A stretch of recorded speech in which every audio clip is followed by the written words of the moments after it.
dengan adanya tambahan yang sekarang program yang akan dimulai Februari ini bagi alumni-alumni yang barusan saja juga meluluskan hampir 600 ya, dengan ilmu skill yang program seminggu 3 kali dan selama 6 bulan,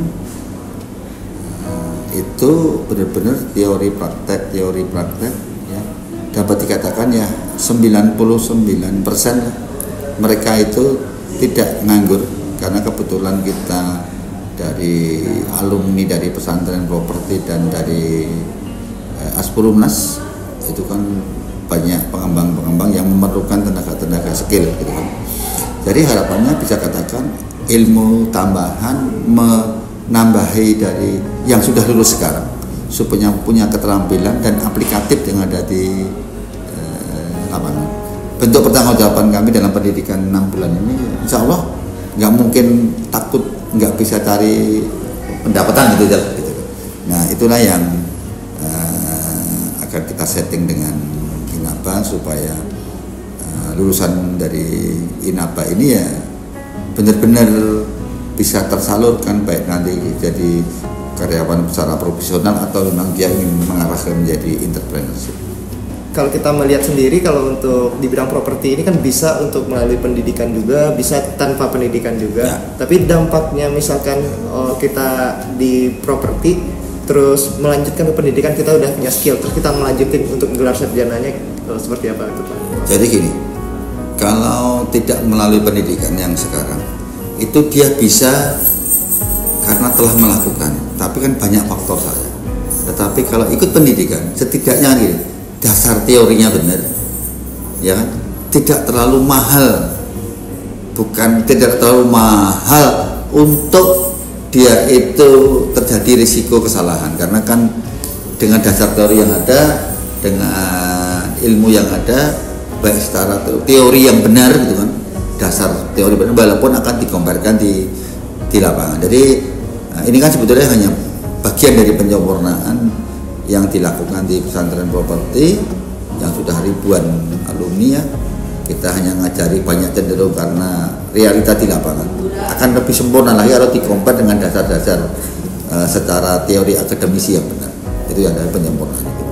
Bagaimana pendapat dari pesantren properti dengan adanya MOU sekarang dengan Universitas INABA, Pak? Ya alhamdulillah, sampai saya merinding itu bahasanya. Itu kan bentuk pertanggungjawaban perguruan tinggi dan khususnya seluruh pemangku kebijakan pendidikan, dan khususnya kita sebagai orang tua, ada bentuk pertanggungjawaban dan sampaikan tadi, ada bentuk pertanggungjawaban dunia dan akhirat, bukan mendidik tok. Setelah itu bingung dia harus cari kemana. Mestinya kan luluskan harus dia kerja. Sampai kalau saya sarankan, Mbok INABA itu jangan pernah terima mahasiswa dulu, ya, mempertanggungjawabkan yang sudah diluluskan. Ini kan bagian dari pertanggungjawabannya. Insya Allah pelan-pelan ini harapannya yang sekarang lulus masih belum bekerja atau belum mendapatkan, ikutlah program yang 6 bulan akan dilakukan itu. Dan itu nanti juga di lulusan untuk khususnya yang program-program yang mahasiswa baru dari semester 1, 2, 3 kan mulai ada pendidikan secara kurikulum di bidang kewirausahaan. Karena di properti itu banyak banget, mau keuangan, mau di lapangan, mau pengawas, mau dari perbankan, banyak sekali. Di samping itu kan dunia properti kan banyak bisnis ikut ya. Dan insya Allah kami punya karyawan yang cukup banyak yang masih lulusan SMA ya, semua akan kita di perusahaannya Kang Geri ini ya, hampir semua nanti kan kita dapat beasiswa untuk seluruhnya ikut programnya pendidikan masuk S1-nya. Jadi memang harapan kita perusahaan-perusahaan yang masih lulusan SMA kita masukkan ke INABA, karena di INABA ada kurikulum yang pendidikan di bidang properti. Mungkin terakhir Pak, kata-kata mutiara terbaik Bapak nih untuk Universitas INABA dan kerjasama kita juga di pesantren properti dan Aspurumnas juga.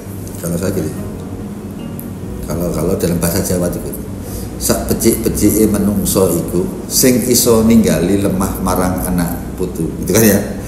Nah, artinya sebaik-baik orang tua kita jadi orang tua, kelak itu bisa meninggalkan tanah untuk anak cucu, gitu kan ya.